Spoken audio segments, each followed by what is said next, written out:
Hi, welcome back to Mike's Diabetes World. Current blood sugar is 10.2. I'm zero point 0.2 over the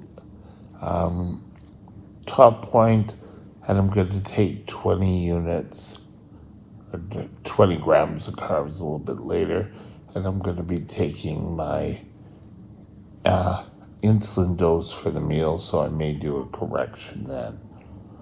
My body is constantly giving me corrections. The last amount of corrections it gave was 9.9 of a unit, so almost 1 unit. 0.7. And just before lunch, it gave me 0.7 again. So, let's get rid of that. We'll move this over. We are at 92% time and range. Yay, we're still holding on. Excellent day. Above 10, I'm at 8%. 82% time and range. 82, I can't read today. 92% time and range. Below 3 zip. And then average sugar is 8. So today, I want to discuss something that could be life-threatening. And this is allergy to insulin. Stay tuned, and we'll be right back.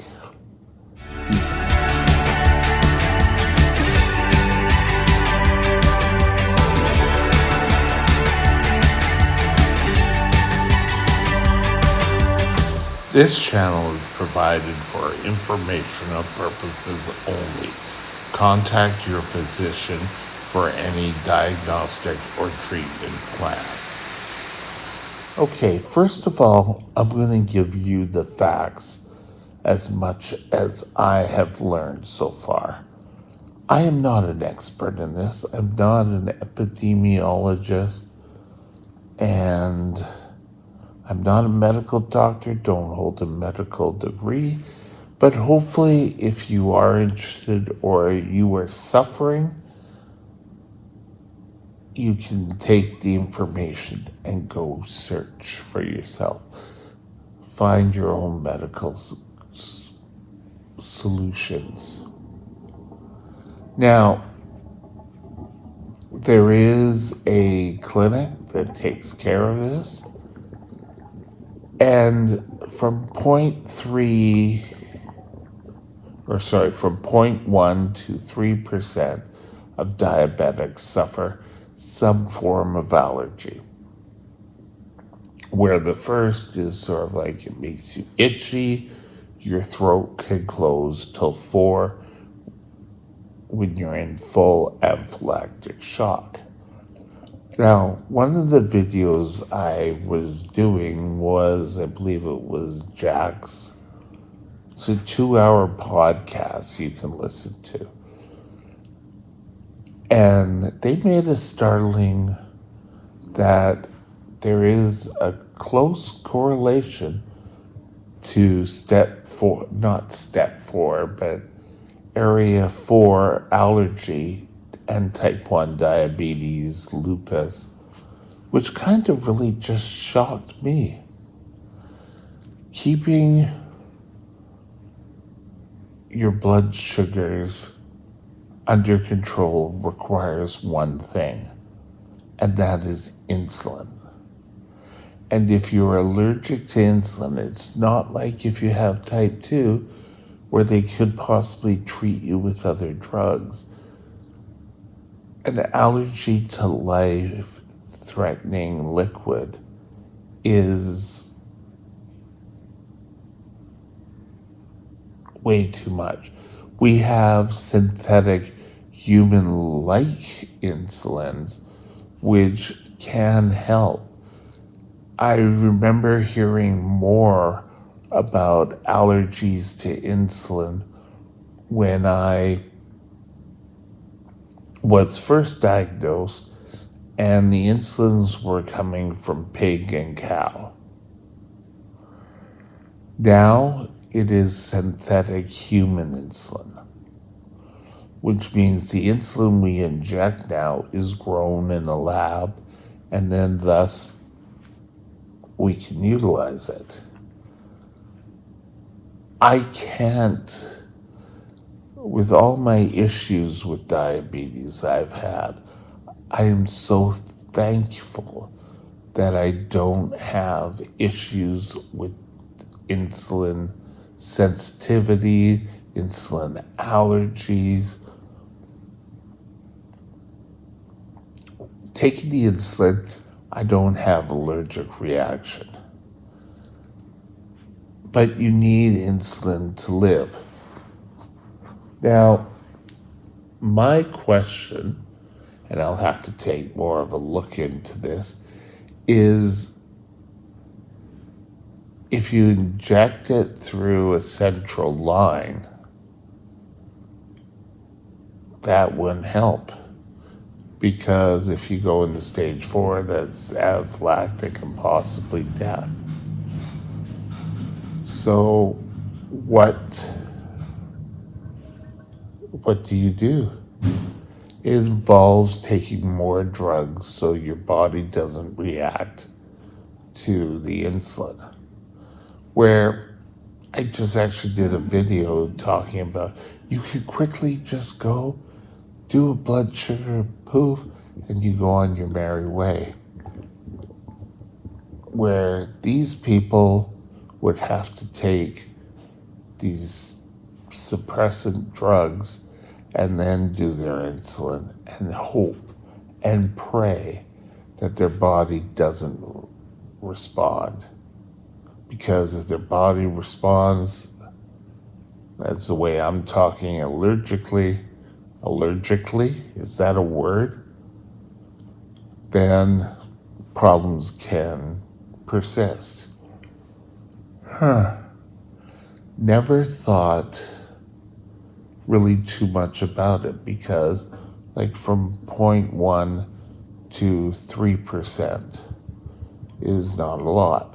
However, I'm part of the 2% of all diabetics who are labile. And yet, there's still people out there who are worse off than I am. You know, it's so often we forget about people. And one of the goals of this channel is to educate. Another is to make type 1 diabetics feel they are not alone. And I'm open to discussing anything. And this came across on a feed I got, and I thought, what would it be like? Pretty well playing Russian roulette when giving insulin, that you don't know how your body is going to respond. Is it going to lower my blood sugar? Is it going to get into the cells of my body, open up, allow sugar in? Or is it going to go bizarro?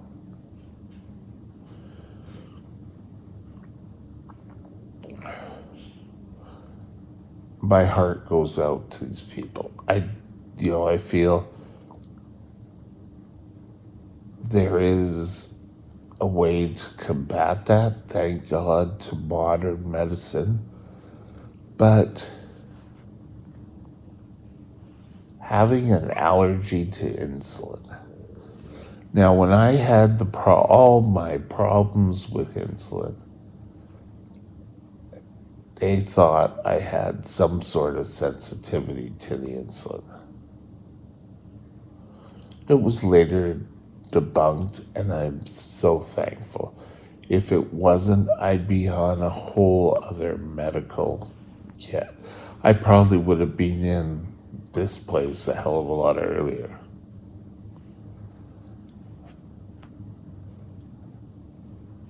But a lot of our younger generation of type 1 diabetics have so much to live for. We have so much of information which can be given to a diabetic, but to find that the life-threatening liquid you need also causes medical problems. Now, in Canada, where I'm from, Canada, we are able to have medications pretty much for anything. It may take some working to get, but our pharmacare system gives you medication that you need, prescribed by a doctor. In the States, you add another level in there, and it's your doctor ordering the drugs, you going to the pharmacy to pick them up. There's the insurance companies in the middle, and they can reject drugs, they can, oh no, and if you change insurance companies, oh no, you've already been prescribed that, or what's the word? We don't cover pre-existing conditions. And this is what families are up. And I'm sorry. Type 1 diabetics, cancer patients, anything which requires medications that you have to take on a daily basis that are given to you shouldn't put, how do I say it, patient's family into debt. It's just stupid. There are people out there who can pay for drugs and are going out and getting covered for everything under the sun. But yet, people who really require it needs insulin, needs medications to live. So you have to be mindful of that. Keeping your insulin and utilizing as much of the insulin you can is important.